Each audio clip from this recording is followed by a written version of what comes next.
নমস্কার, বড়দের প্রণাম আর ছোটদের অনেক অনেক ভালোবাসা জানিয়ে আমি দীপা ব্যাঙ্গালোর থেকে তোমাদের সকলকে ওয়েলকাম জানাচ্ছি আমার চ্যানেলে। আশা করি তোমরা সবাই খুব ভালো আছো, সুস্থ আছো। তো আজ বানাবো তালের বড়া বা তালের ফুলুরি, যে যাই বলো। তবে গ্রামের দিকে এটাকে তাল ফুলুরি কিন্তু বলে। সত্যি ব্যাঙ্গালোরে আসার পর এই সমস্ত তুচ্ছ জিনিসের যে কত মূল্য সেটা বুঝে গেছি। গ্রামে ভাদ্র মাসে এত আন্ডায় কান্ডায় তাল থাকে যে তখন বাড়িতে বানালেও খুব একটা খেতে ইচ্ছে করে না। আর এখন একটুখানি ফটো দেখলেই ইচ্ছে করে যে যদি এক পিস তালের ফুলুরি পেতাম, আহা কিনাই ভালো হতো। তো সত্যি শহরে থাকলে গ্রামের ওই তুচ্ছ তাচ্ছিল্য জিনিসগুলোই ভীষণ প্রিয় ওঠে। আর সেগুলোকে পাওয়ার জন্য তখন মাইলের পর মাইল গাড়ি চালিয়ে যেতে হয়। তবে আমরা তালটা এনেছিলাম প্রায় 20 কিলোমিটার দূর থেকে।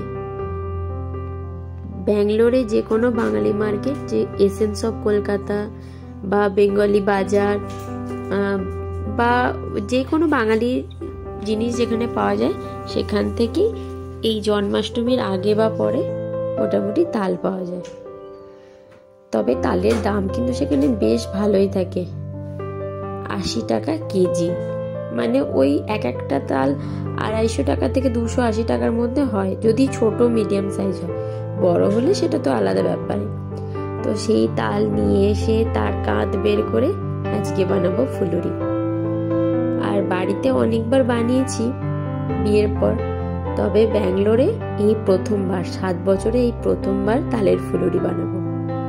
তালের ফুলুরি বানাতে খুব বেশি কিছু লাগে না, একটুখানি সুজি, একটুখানি চালের গুঁড়ো আর একটুখানি ময়দা।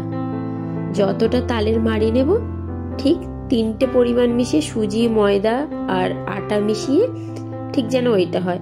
খুব শক্ত একটা ব্যাটার হবে না, খুব নরমও ব্যাটার হবে না। আর তালটাকে কিন্তু মারার পর কাঠটাকে একটুখানি গুড় দিয়ে বা চিনি দিয়ে ফোটাতে হবে। আমার কাছে গুড় ছিল, আমি গুড় দিয়েই ফুটিয়েছি।